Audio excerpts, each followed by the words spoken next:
Hello again guys, and welcome back to another House of Devlin video. I'm Big Al Devlin. Just want to apologise first of all if I look a little bit ill and all the rest of it, and not too pleasant to look at. I'm in a fever at the moment. I've had the flu.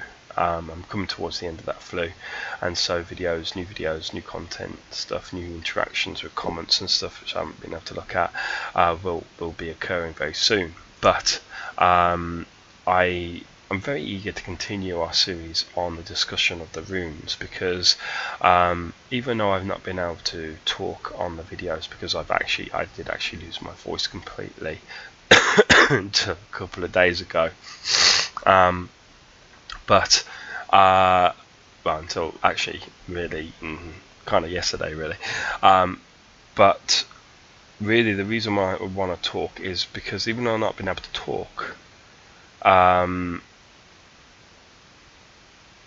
I've been able to think, and I've focused on the runes more and more this week and gleaned more information which I feel like I need to share with you. And I feel the order of sharing this information with you because the information I was originally going to share with you about the runes on a cosmological scale. The reason for this is because they make the concepts of the runes on a cosmological scale easier to understand. They give certain answers which will be more satisfying to hear,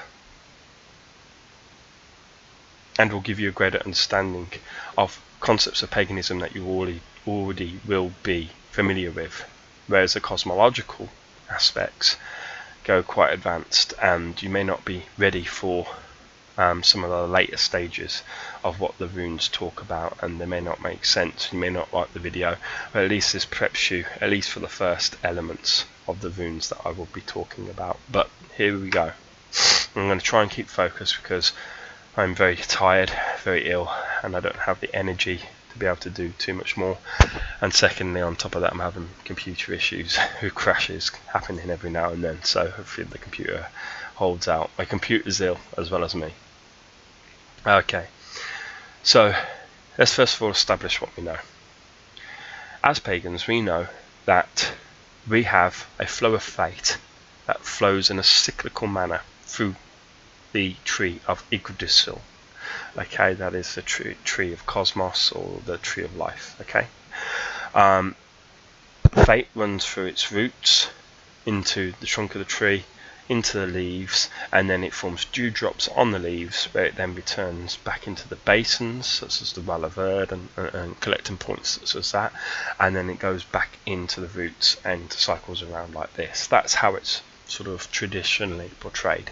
Okay, and so you have a cycle of fate that goes around and around and around. As fate moves and progresses, we get the progression of time. Time does not progress or move without the progression of fate. You may not know that, but that is just a common knowledge within paganism. And I can explain it, and hopefully I will come to explain it to you during this video as to why we know fate drives time and not the other way around.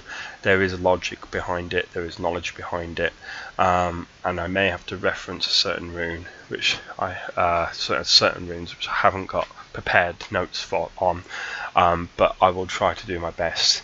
I'm just trying to give the overall concept over to you guys because it's something that I've only just gleaned today, literally whilst I was taking a bath, believe it or not, and I just had to be thinking about it.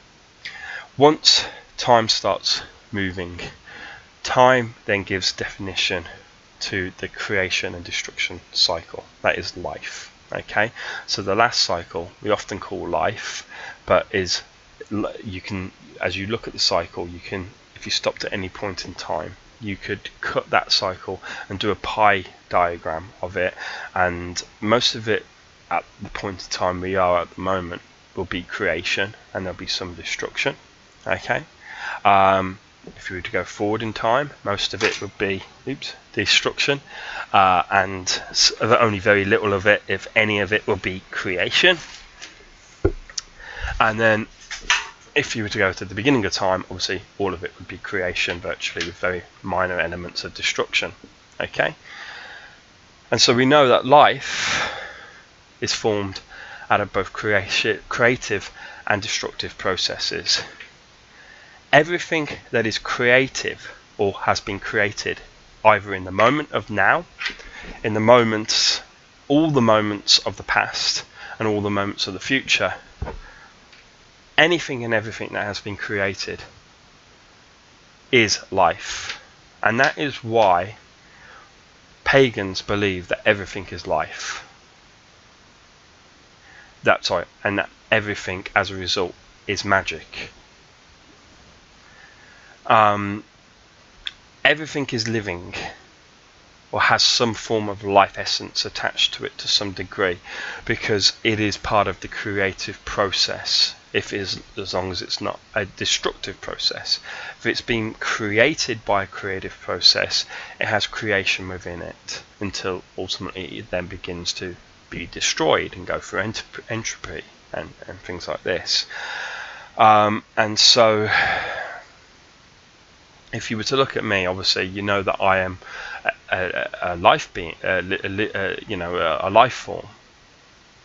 I'm a being of life, but more importantly, as I say, I'm a life form, or if we write that the other way around, I'm a form of life. Okay, I'm not the only form of life. That picture over there, the wall that it's hanging up on, those clothes, the light switch, so on and so forth, the sofa, my t-shirt, the table that I'm tapping on, the pen in my hand, headphones on my head, glasses on my eyes. These are all living things. They're inanimate, but they are all living things. To some degree, they have some kind of life element within them, or creative element within them, at least anyway, because they have been created. Yes, maybe by our hands, but that does not matter. They have been created. Now, what I want to discuss is how we know that the order is that fate drives time, drives life. And and also how time defines life. Let's start with that. Now, time defines life because if time does not flow and we all become statues forevermore, because literally time is not moving in even 1 second every millennia, doesn't matter, that would still be progression, and that would then give definition to life. If time were to suddenly stop completely and absolutely, would there be life? The answer is no. Okay, because life is defined by time, or at least there wouldn't be, all life would be inanimate, is ultimately what I'd be saying, essentially, because once time starts to progress, life can go out and start fulfilling possibilities. Okay, all life is directed by fate. It's all ruled over by fate. Be you a god, be you a mortal, it doesn't really matter. You are all ruled over by fate, or certainly by destiny at the very least anyway. And remember, destiny is just fate. It's just an unavoidable fate. There's no difference. Destiny, fate are the same thing. And if you go and complete a certain possibility, you could then describe that possibility as your fate, and is as an unavoidable event, because it's happened, as your final destiny. For example, you could describe that as your destiny, but it's not your destiny. It was your choice to fulfill a certain probability. I'm going into things a little bit too deep. Let's back off. I really want to try and keep this video focused. Okay, so how do we know that time defines life? As I say, when there was a progression of time, beings or forms of life, or life forms like myself that can move around and fulfill possibilities, can do so. And so thus we are then defined as life, yes, or can define ourselves as life. Without time, we simply cannot fulfill probabilities. We cannot fulfill fates. We cannot progress towards destiny, the final endpoint, destiny of Ragnarok. Okay, and so consequently, we know that time certainly must come before life, and time defines what life is, whether it's inanimate or whether it's conscious, and or certainly a form of life that can fulfill probabilities. Okay. Now we know that life comes at the end of these 3 cycles, that it is driven by the other 2. Okay, it's defined by life but driven by fate. Okay, and how do we know that? Well, life is the most fragile out of all 3. Ultimately, it needs to be nurtured. All forms of life, or all life forms, so I say, that can fulfill destinies, require warmth, energy, food, sustenance of some kind, water, a whole host of myriad of different things. And the more complex the organism, the more demanding it becomes. We as humans are very demanding. That's why we take a lot from this planet in the form of energies and stuff like this, like fossil fuels and stuff. That's why we cut down rainforests and things like this. It's not necessarily a bad thing. I don't want to discuss it, whether it should be done or not. I actually believe in preservation where possible, but I understand it's like the concept of should you eat meat or not. A pagan answer as to whether you should eat meat or not, well, it's a personal decision, but ultimately, can you eat meat or not? Of course you can. There's nothing wrong with it, because you're not actually killing as such. You're killing an animal, but as long as you are eating its flesh, as long as perhaps you are using its skin to help you keep warm in the winter months and stuff like this, you are using every product that you can from it to better yourself and maintain yourself, then the life force of that animal has been destroyed, but it has been used to maintain the life force that is you. And so there's simply just a transference of life force energy. Okay, that is a way that a pagan would see it.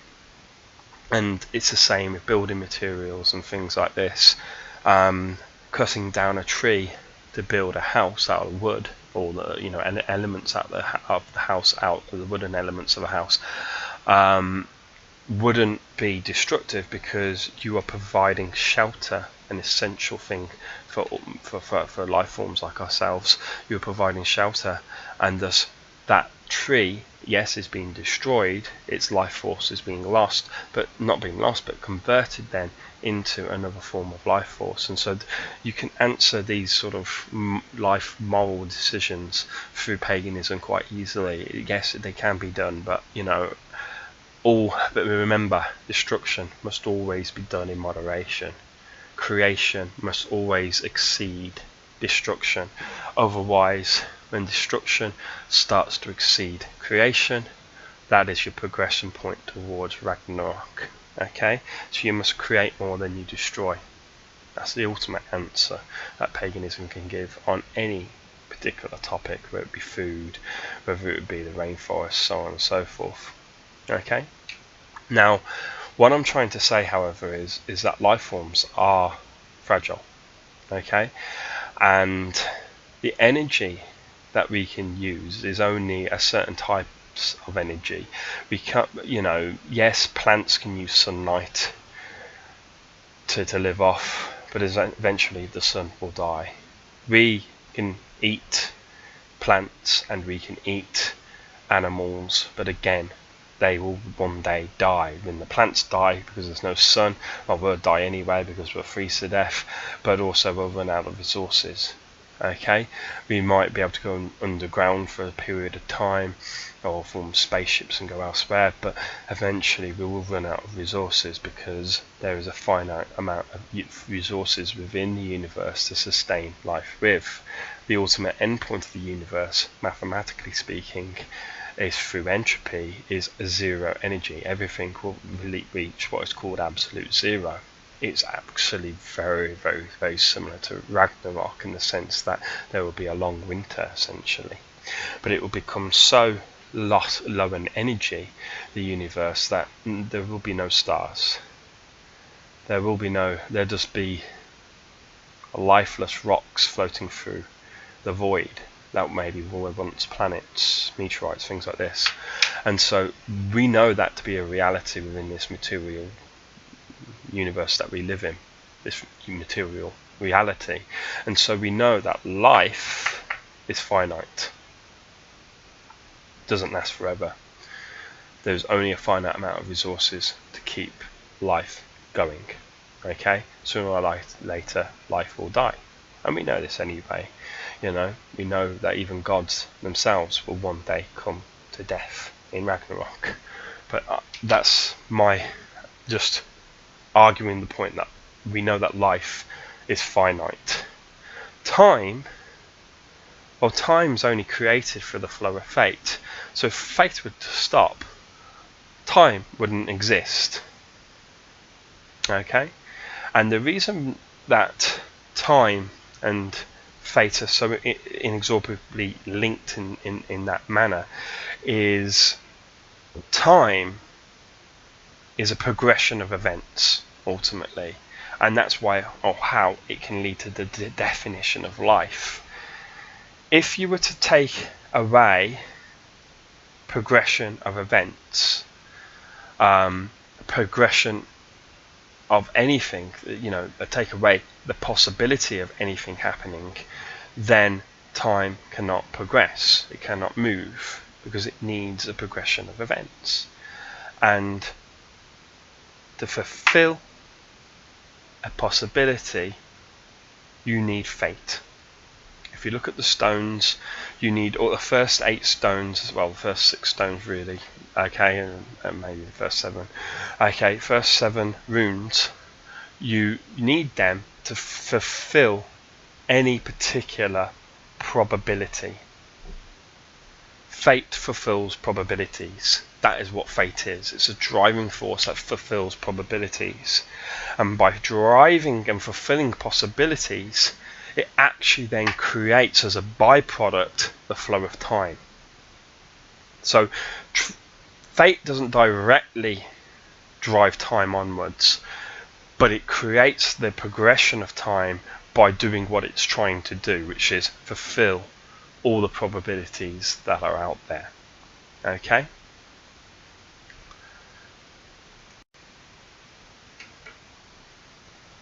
Now, how do we know that there's only a finite amount of fate?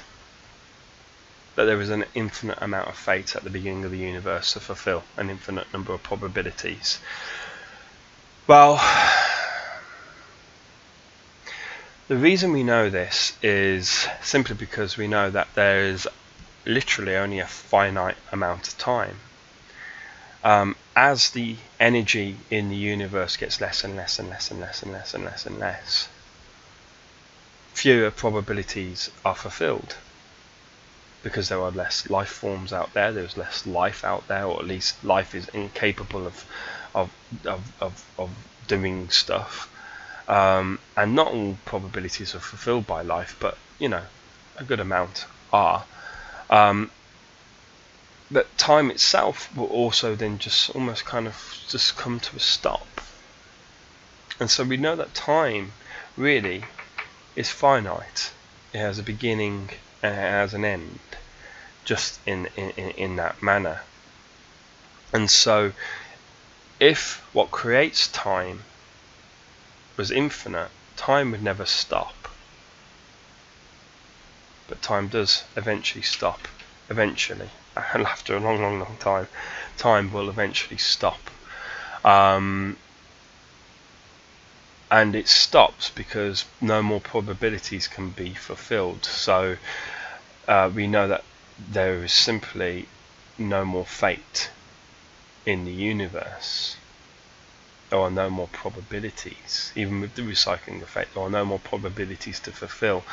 And fate can be infinite, it doesn't matter, but it isn't. It's just simply recycled. In essence, it is infinite because it's recycled. Okay, so there is an infinite amount of fate available for the universe, but there is only a finite number of possibilities that it can fill in a given period of time, and so time is not infinite, so as a result it cannot simply fulfill all the possibilities. So as a result, what happens is, at the beginning of the universe, we have this all our fate, which is together in the form of oneness. At this moment, fate is not flowing. It's contained in some form or another. I don't know how. I don't believe anyone will ever know how. If they do, then they have gone very far into the runes themselves and other magics and communed with the gods, so on and so forth.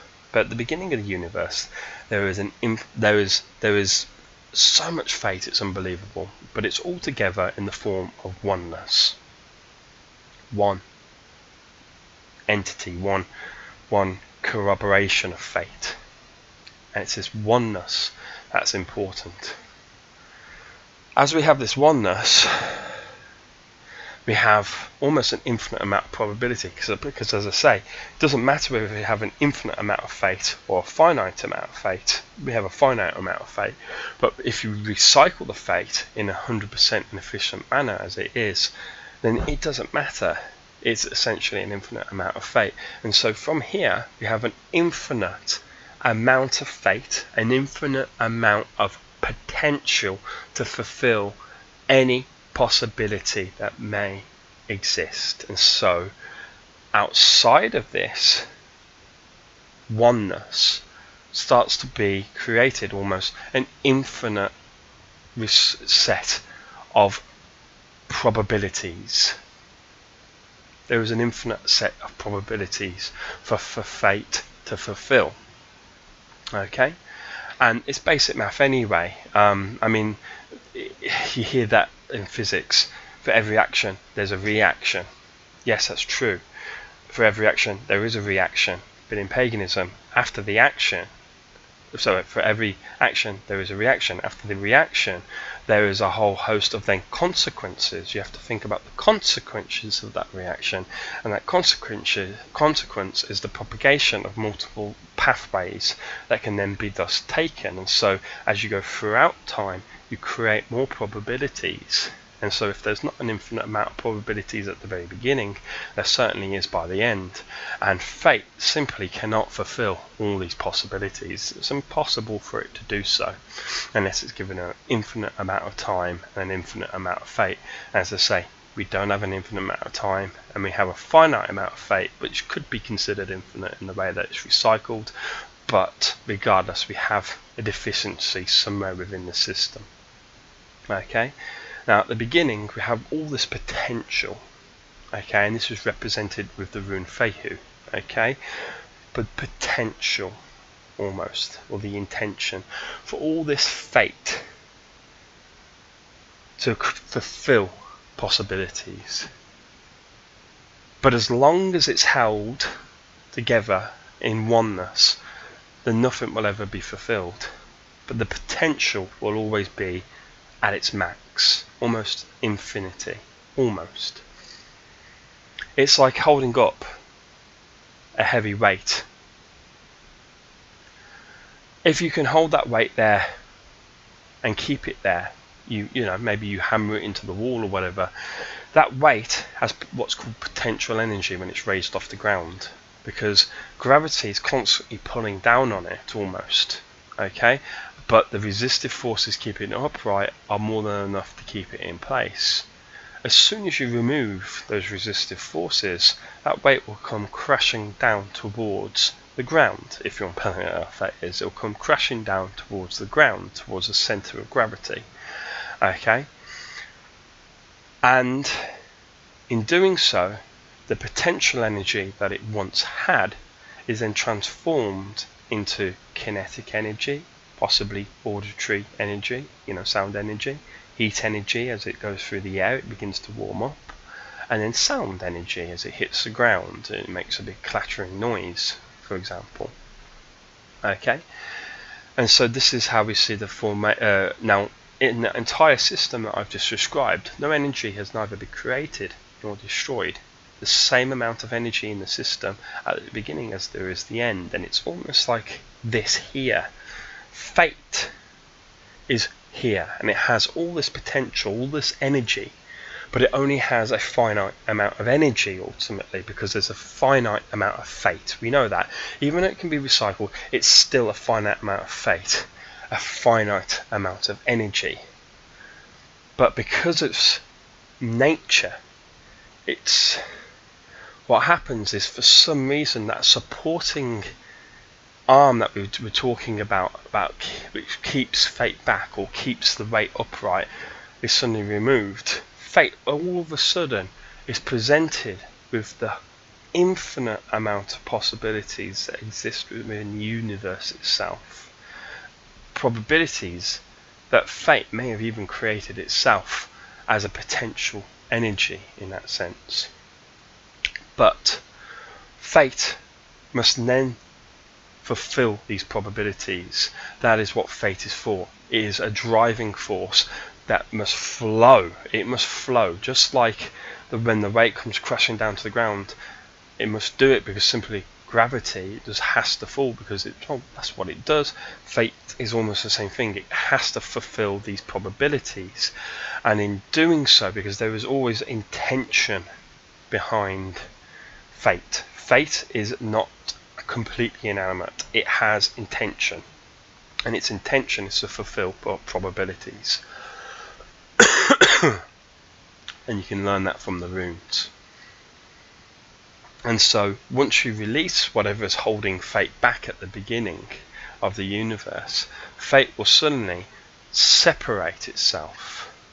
Okay, it will lose what it's called its oneness, and it will separate itself so that it can go fulfill a maximum number of probabilities as possible, because it's trying to fulfill every single possibility that ever could happen, not only in that moment then, but in the moments of now, and in the moments right down to the end of the universe of Ragnarok itself. It's trying to fulfill every probability, every possibility.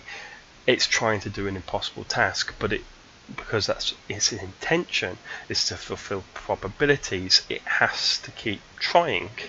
And so this is why fate then starts going around, getting recycled, causes the formation of time, and then over time, then as I say, we then get the definition and creation of a life, or creation and destruction.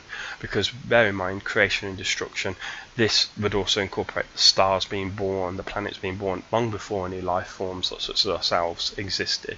So this still exists in the very beginning of the universe, this cycle of life, ultimately, even when life itself doesn't exist. Okay, that's why better to call it creation and destruction.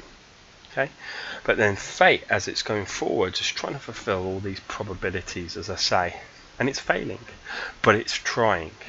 Okay, but what it has to do to try to achieve maximum possibility is it has to separate itself from oneness into many.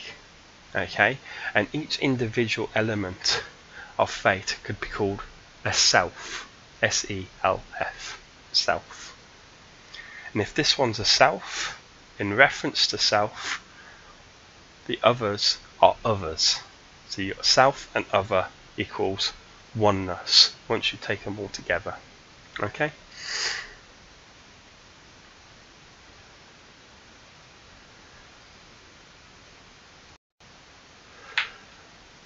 Now fate separates itself not only to fulfill the maximum number of possibilities, it also separates itself to give itself relativity to each other. So if something is created over here through the fulfillment of possibility, through intent, direction, power, filling of that power, and then ultimately the fulfillment and everything. And you've got the willpower and all that there. I'm going through all the different runes, by the way, which cause a creation of fulfillment of a particular act. Once a probability is fulfilled, okay, that probability is meaningless by itself. For example, how can you describe the size of a football? I'm talking a good old-fashioned English football here, you know, i.e. one that one hits with the foot rather than carries underneath. That's a rugby ball, okay, not a football. I'm talking about a spherical object, a football, okay. How could we describe a football in its size without any other spherical object roughly similar spherical shape to a football? How could we compare its size and its shape and everything and its weight if there's nothing else out there in this entire universe that looks in a similar manner? Well, we can't, can we? We can't give it a comparison. It's very difficult. It's like trying to tell a blind man who's never seen, he was born blind, what the colour red or the colour blue looks like when they've never seen it. Try it. Just think about it now. How can you describe a colour, something so simple as a colour, to someone who's never seen any colours whatsoever? Now, if they had experienced what blue was, where you could say, well, it's, you know, the opposite of blue almost, you know, and stuff like this. That's how you could describe it. But because they haven't experienced any colour, how can you describe one colour without any reference to any of the other colours, for example, or reference to something else containing those colours? It's impossible. And so what happens is that the oneness of the fate at the beginning of the universe separates to fulfill as many possibilities as possible, but also to give as much relativity between those possibilities as possible. And so describing this football now is actually very easy in regards to its size. For example, when you compare it to an atom, which is relatively spherical, okay, or a grain of sand, because compared to these two is actually very big. But if you compare it to the moon or the earth or to the sun, all of which are not completely spherical, but for all intents and purposes to our naked eye they are spherical, then again the ball is very small, and so you get a sense of relativity through a range of different sizes. Okay, and really this is what fate does. It separates to fulfill probabilities and fulfill probabilities, but it also does it to create relativity amongst those fulfilled probabilities. It's a harder concept to get around, and I can't explain it any better than that at the moment. I do apologise if any of you are failing to conceive what I'm trying to present. There sometimes reaches a point where you hit a barrier, and that's all the knowledge I have. I understand it, but do I understand it enough to teach you? Maybe not, I don't know. Maybe some of you have learned what I'm trying to portray there. But over time my understanding will improve, and I will refilm that aspect of the beginning of the universe and the actuation of fate into probabilities.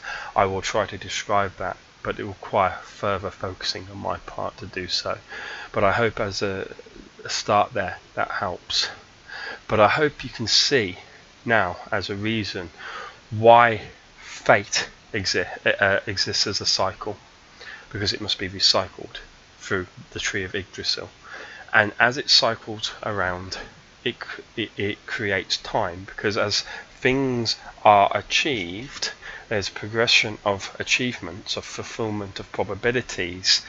Time itself progresses ultimately just as a side consequence of this. As I say, it's a sort of byproduct of fate, if you wish. And as that time progresses, as things become fulfilled, we get then a definition or a turning of the life cycle also, and also, as I say, the definition of the life within the life cycle, or the creation destruction cycle. So I hope that really explains why the three the three main cycles that exist within paganism exist. However, let me just finish off on the one last thing: macrocycles and microcycles.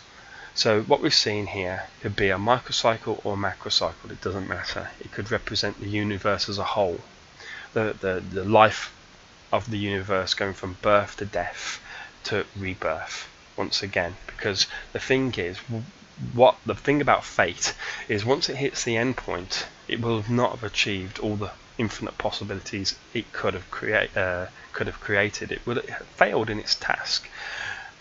The universe comes to an end, it comes to its death, fate comes back together again, forms its oneness, but then in an attempt, but it has intent, remember, it then separates like it once did at the very beginning of the previous reality, and starts to fulfill possibilities again. This time, different possibilities, different probabilities, in an attempt to fulfill all the infinite possibilities and probabilities that was once at first presented to itself in its first reality. You know, we don't know if this is the first reality or not. It could have been a thousand before us. If we argue we're the first reality, in the second reality, it will fulfill different probabilities than what we've seen in this world.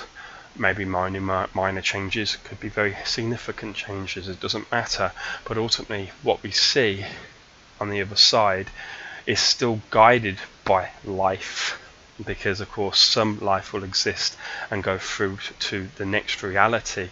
And remember, life does guide to some extent the fulfillment of a lot of the probabilities out there. Gods, mortals, all the elves and all the rest of it, dwarfs, all these beings and giants themselves are sentient, and they fulfill the probabilities that they selfishly desire to have fulfilled.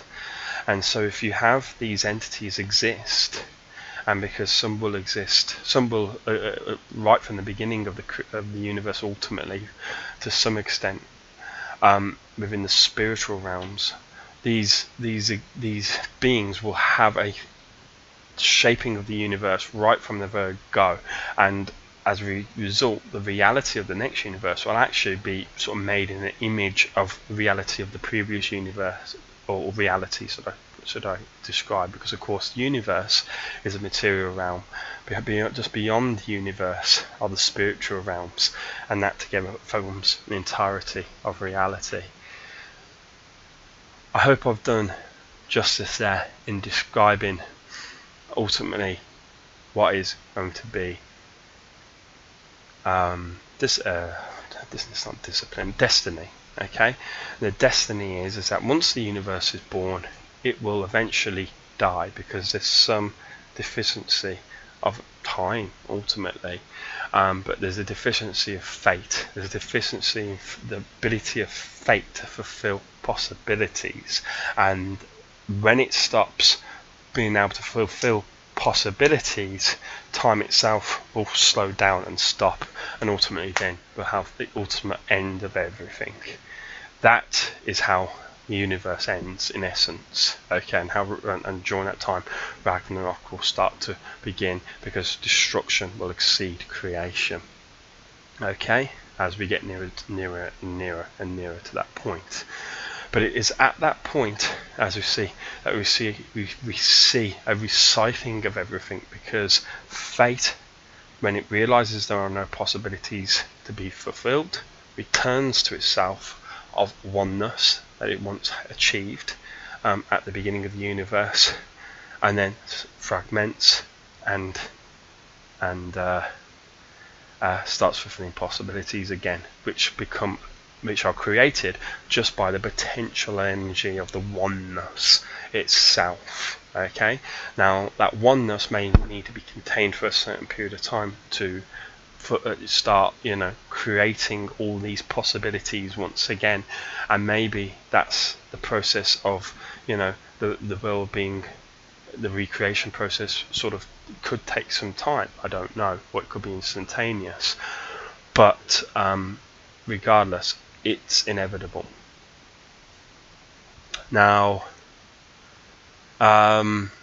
Have I covered everything that I wanted to cover? I believe I've covered enough there. It's very in-depth talking, guys, and I've got, as I say, I've got a fever and flu. I want to go to bed. So thank you for listening. I hope that's a good enough introduction, at least anyway. Forgive me if it's not.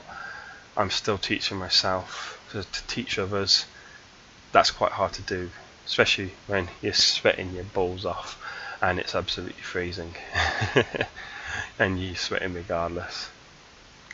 I'm going to go rest my throat, guys. My voice is not doing too well. Thank you for listening. I'm Big Al Devlin, chinning out for now. Bye bye.